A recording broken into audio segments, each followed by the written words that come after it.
Hi guys, welcome back to the channel. So wee bit of discovery, my power steering started to slip a wee bit on the camper van, and I couldn't figure out what it was. I thought maybe the fluid was low, so I popped the bonnet, I had a wee look, there was plenty of fluid in.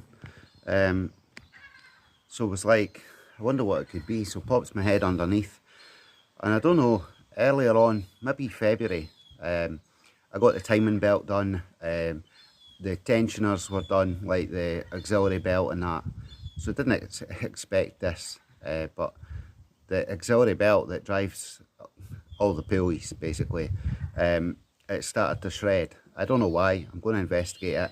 I've got a new belt, I'm going to try and put that on today. I hope it goes well. So I'm up at the lockup, leaning on the van here. I don't know if I can maybe just crawl underneath and do this. I might have to put it up on the jacks. I'll wait and see. But for now, I'll let you see how it looks.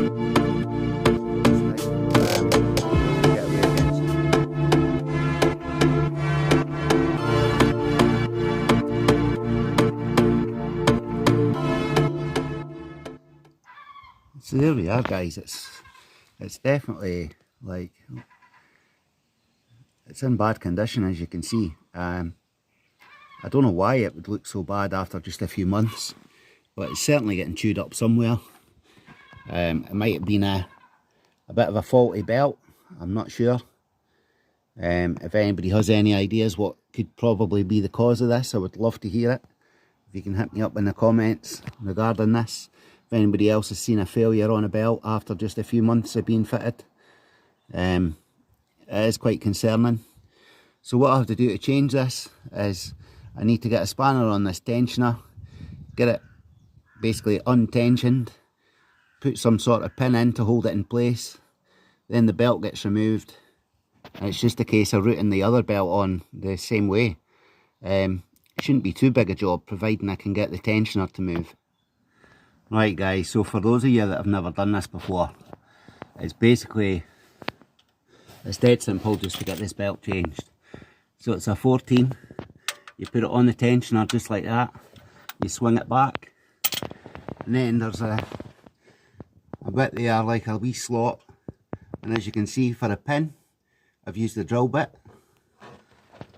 Now, you have to watch your fingers, because if for whatever reason that pops out or whatever, and you've got your fingers in between the belt and a pulley, you're going to take the top of your fingers off. So to get the belt unhooked, I'm actually going to use a little screwdriver, just so I don't get my fingers nipped up. So yeah, then it'll just be a case of popping the new belt on, guys. I think, having looked at how dirty everything is under here, I think the next task is a bit of oil over there on that gasket. So I think the next task, I'm going to try and paint all this up. Well, clean it and then paint it. I'll get that pulley looking a little bit better as well. A little bit of sandpaper, a little bit of a brush on paint, just to make it look a wee bit more aesthetically pleasing. My wishbones and cross member and everything as well.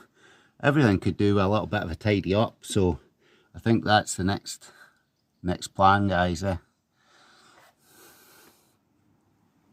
So here's the worst part of this belt, and it feels really flimsy. It was no far from actually snapping here, guys. That's there's none of the sort of braided part left in here really. So I think I caught this just in the nick of time. There is a big section of the belt actually looks okay. It's like it's just one bit that's gone bad, but I'm not sure if that's like saying I've got a puncture but it's only flat at the bottom.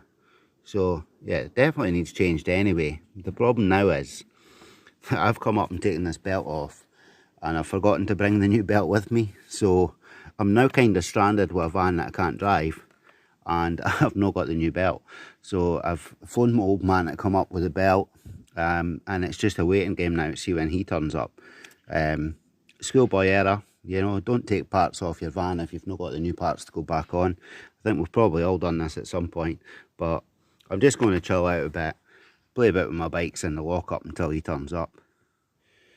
Right, so this is worth bearing in mind, guys. There's different belts for these vans. If you've got a power steering not power steering. If you've got air conditioning, you'll need a slightly longer pump. It's got another pulley to route round. So for this one, it's got 2.5 litre diesel engine, no air conditioning. This is the number you need, 7PK1103. So we've just compared the belts. So this is the new one here, absolutely fantastic.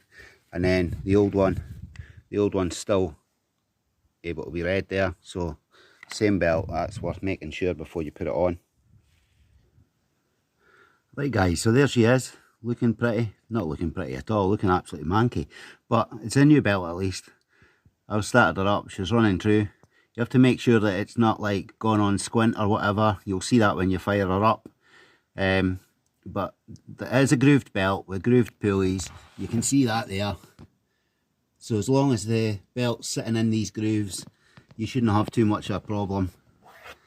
And that's that. Another job done for just now. So we'll tie this one up there, guys. Thanks for watching. Please hit the like and subscribe, and I'll see you on the next video. Bye for now.